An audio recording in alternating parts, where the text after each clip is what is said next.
Hello good morning friend, जय माता दी। आज है नवरात्रि का तीसरा दिन। रोज की तरह ही मैं उठी, सारा घर का काम खत्म करने के करी पूजा की तैयारी के लिए। मैंने नहा धो के हो गई तैयार। और डेली की तरह ही कोशिश करा है कुछ अच्छा पहनने के लिए, मगर मेरे पास कोई डिज़ाइनर साड़ी तो थी नहीं। वो सारी बाकी मेरी साड़ी बेड में रखी हैं, तो यही साड़ी थी अलमीरा में, तो इसी को वेयर करना पड़ा क्योंकि बच्चे और हस्बैंड सब अभी बेड पे ही सो रहे थे, तो फिर मैं साड़ी निकाल नहीं सकती थी। तो मैंने यही साड़ी पहना, बाकी जो मेकअप था मेकअप किया। तैयार होने के बाद में लग गई मैं पूजा में। मैंने थोड़ा सा गाना बजाया, फिर माता रानी की आज करी आरती, हवन करा और अपने अखंड ज्योत में घी डाल के पूजा ख़त्म करी। पूजा ख़त्म करने के बाद में मुझे फिर टेंशन होने लगी कि बच्चे को तो स्कूल नहीं जाना, मगर हस्बैंड को तो जाना है। उनके लिए नाश्ता और लंच क्या बनाना है, मगर उन्होंने मेरे को उल्लू बना दिया। उल्लू ऐसा बनाया कि पहले बोलने लगे चल तू मुझे नाश्ता बना के दे दे। फिर पनीर के पराठे और चाय बना के उनको दे दिया खाने के लिए। नाश्ता करने के बाद मैं उनसे काफ़ी देर तक ये पूछती रही कि तुम लंच में क्या ले जाओगे। कह रहे कोई टेंशन नहीं है, आज मैं लंच नहीं ले जाऊंगा।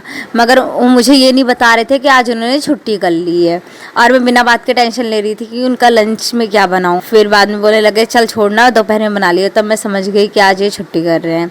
बच्चों को भी फटाफट मैंने नाश्ता करवाया। नाश्ता करवाने के बाद में आज थोड़ा सा मैं भी टायर्ड हो रही थी, तो जल्दी से व्रत के लिए मैंने आलू उबाले। ऐसे ही मैंने थोड़े से ऐसे आलू छौंक से लिए। आलू छौंकने के बाद मम्मी को दिया और मैंने भी थोड़ा सा खा लिया ताकि थोड़ी सी एनर्जी आए। और खाने के बाद में करी पूरे घर की सफाई, क्योंकि ये बच्चे सो के उठने के बाद में पूरा घर पहले बिखेर देते हैं, नहाना वहाना सब काम करते हैं इधर, क्योंकि सफाई करना ज़रूरी हो गया था। ढुल्लो भी नहा चुकी थी और ये नहा के बच्चे पूरे घर में पानी पानी कर देते हैं। साफ़ सफाई करने के बाद में थोड़ा सा खाना पीना बनाया। खाना बनाने के बाद में मैंने बच्चों को जो खाना बनाया था खाना खिलाया।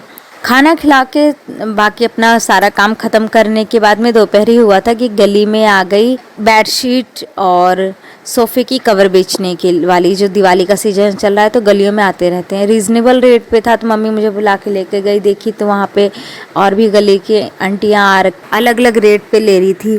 काफ़ी फैंसी भी थी, उसमें अलग अलग बुनाई की थी, अच्छी लग रहे थे, कलर भी थे। मगर फिर मैंने एक बार अपने बच्चों की तरफ देखा, मैंने बोला ये तो जल्लाद है, ये सही सलामत अगर कोई चीज़ हल्की है तो नेट की टाइप के कपड़े हैं, ये तो 2 दिन में फाड़ के रख देंगे। 1000-1200 रुपये का मैं कोई सामान लूँ तो 6 महीने भी ना चले तो वेस्ट है। तो मैंने उसको स्किप कर दिया। मैंने कहा अभी रहने दो, अभी घर में थोड़ा पेंट उंट हो जाएगा उसके बाद ही लूँगी। फिर बाकी और आंटियों ने लिया, जो भी वहाँ पे एक आंटी और थी हैं गली में, उन्होंने तो काफ़ी सारे ले लिए। शाम का टाइम था, अभी हस्बैंड को फिर से लगी भूख, कह रहे हैं कि मेरे लिए कुछ नाश्ता बना दे।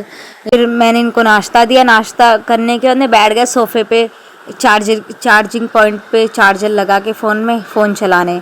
और इधर विराज की आँख में मैंने थोड़ी सी दवाई डाल दी, तो उससे आँख बंद करने के लिए बोला तो सो ही गया। शाम का टाइम था। फिर पूरे घर का थोड़ी साफ़ सफाई कर ली। शाम को पूजा का टाइम हो रहा था, साफ़ सफाई कर ली और बाहर कमरे में आके देखी तो ढुल्लो अपने बड़े भाई के साथ, यानी जेठानी की जो मेरा लड़का है बड़ा वाला, उसके साथ घोड़ा खेल रही थी, जिसमें उसके ऊपर घोड़ा बन के खेल रही थी। बच्चे शरारत कर ही रहे थे। मैं गई नहाने, नहा के आई।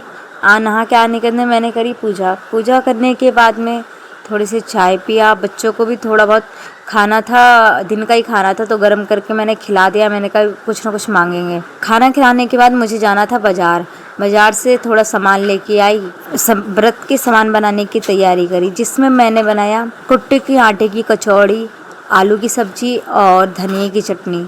जो धनिया था उसकी देसी धनिया थी, उसकी खुशबू इतनी अच्छी थी कि चटनी में अलग ही स्वाद आ रहा था। प्रसाद बहुत टेस्टी था। हम लोगों ने सबने प्रसाद खाया। मैं करीब 10:30 बजे ढुल्लो दादी के पास गई होगी, उसने मोटे मोटे काजल लगवा के आए और काजल वो विराज ने फैला दिया, जिसके बाद में वो रो रही थी और उसकी आंखों में काजल लग रहा था। मैंने कहा आप सो जाओ। इसी के साथ आज का ब्लॉग ख़त्म करते हैं। मिलते हैं नेक्स्ट ब्लॉग में, जब तक के लिए बाय बाय।